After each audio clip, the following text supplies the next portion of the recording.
Halo, selamat datang kembali di channel Mr. Calisan. Siapa sih yang gak kenal Raja Daud? Gembala jadi raja, panglima yang jatuh dalam dosa, tapi tetap disebut manusia berkenan di hati Tuhan. Ada rahasia di balik hidupnya yang jarang kita sadari. Kali ini kita akan kupas tuntas rahasia kehidupan Raja Daud. Simak sampai habis.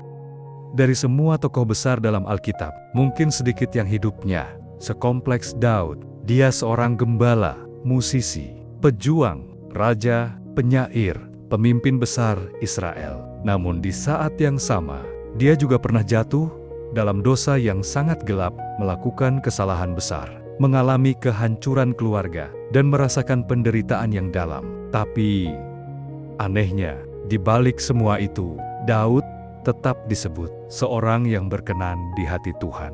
Kenapa? Apa sebenarnya rahasia kehidupan Raja Daud? Ini penting dipahami dari awal. Daud bukan tokoh sempurna, dan justru itu yang membuat kisahnya begitu kuat.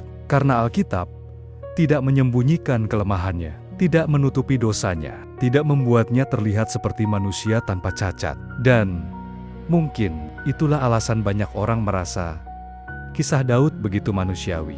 Daud bukan lahir sebagai raja.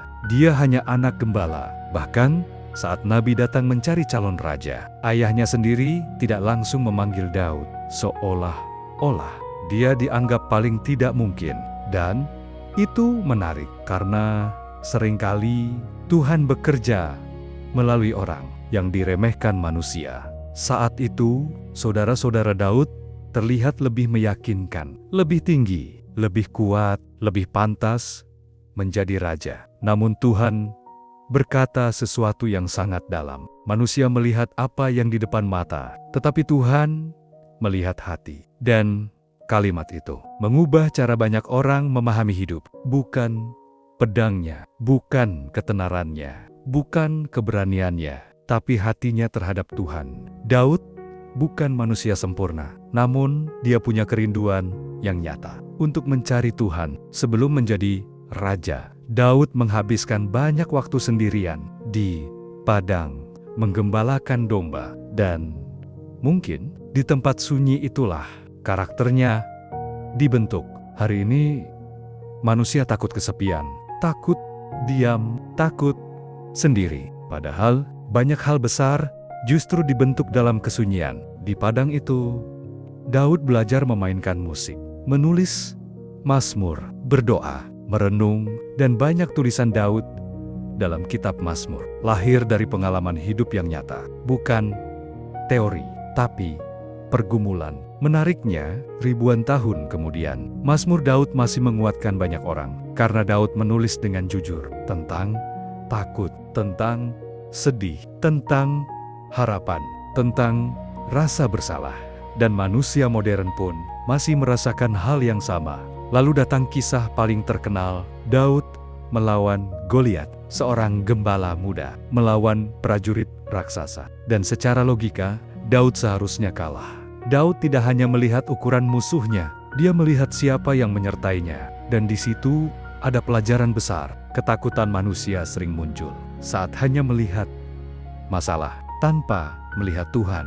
Keberanian Daud bukan berarti dia tidak takut, tapi dia memilih percaya meski situasinya menakutkan. Dan mungkin itulah arti keberanian yang sebenarnya.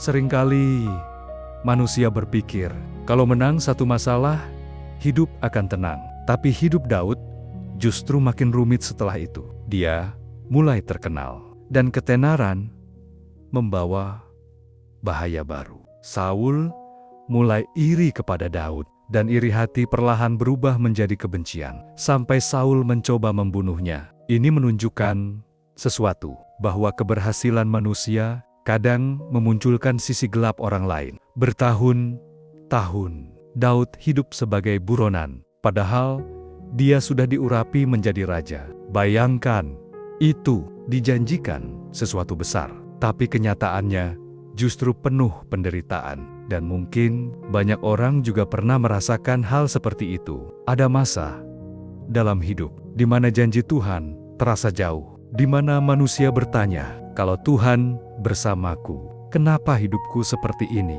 Daud pun pernah ada di titik itu. Yang menarik, di tengah pelarian dan ketakutan, Daud tetap mencari Tuhan. Dia tidak selalu kuat, tidak selalu tenang, tapi dia terus kembali kepada Tuhan. Dan mungkin itulah yang membedakan Daud. Ada momen ketika Daud bisa membunuh Saul, kesempatan sempurna. Orang-orang di sekitarnya bahkan mendukungnya, namun Daud menolak. Kenapa?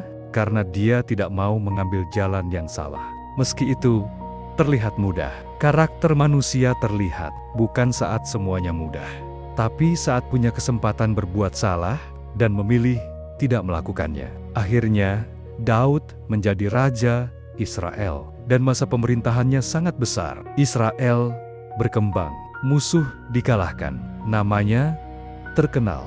Namun justru di puncak hidupnya, Daud jatuh paling dalam. Suatu hari, Daud melihat Batsheba, dan dari sana serangkaian dosa terjadi. Perzinahan, kebohongan, manipulasi, bahkan pembunuhan. Ini mengejutkan banyak orang, karena Daud yang begitu dekat dengan Tuhan, ternyata tetap bisa jatuh. Kedekatan dengan hal rohani tidak membuat manusia kebal terhadap dosa, dan tidak ada manusia yang terlalu kuat untuk jatuh. Kejatuhan besar jarang dimulai dari satu langkah besar, biasanya dimulai dari hal kecil yang dibiarkan tumbuh, dan hati manusia perlahan berubah. Lalu Nabi Natan datang menegur Daud, dan disinilah terlihat sesuatu yang sangat penting. Saat dosanya dibongkar, Daud tidak keras kepala. Dia mengakuinya. Inilah salah satu rahasia terbesar kehidupan Daud. Bukan karena dia tidak pernah jatuh, tapi karena saat jatuh, dia benar-benar bertobat. Mazmur pertobatan Daud sangat emosional, sangat jujur. Dia tidak menyalahkan orang lain, tidak mencari alasan. Daud sadar dosa bukan hanya soal melanggar aturan, tapi melukai hubungan dengan Tuhan. Dan kesadaran itu menghancurkan hatinya.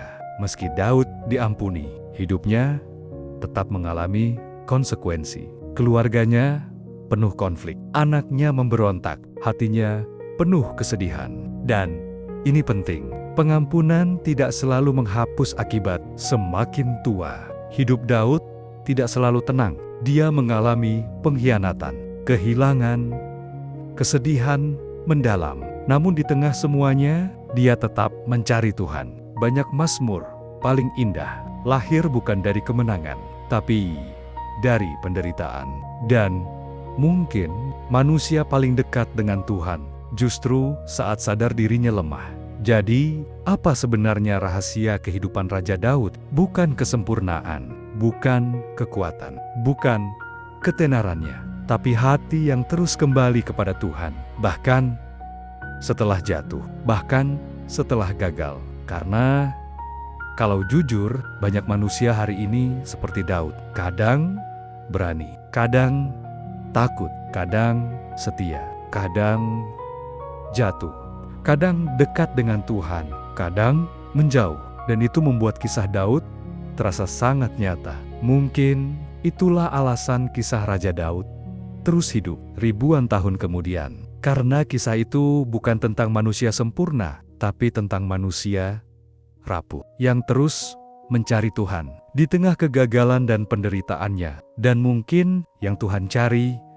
bukan manusia tanpa dosa, tapi hati yang mau kembali kepadanya. Daud bukan dipakai Tuhan karena dia sempurna, tetapi karena di tengah semua kejatuhannya, hatinya tetap mencari Tuhan. Terima kasih sudah menyimak video ini sampai selesai. Jika menurutmu pelajaran dari kehidupan Raja Daud ini dapat menjadi berkat bagi orang lain, silakan share, tulis komen untuk berbagi pemikiran atau pengalamanmu. Dan jangan lupa beri like sebagai dukungan. Dukung channel Mr. Chalisan dengan subscribe dan aktifkan lonceng notifikasi. Sampai jumpa di video berikutnya.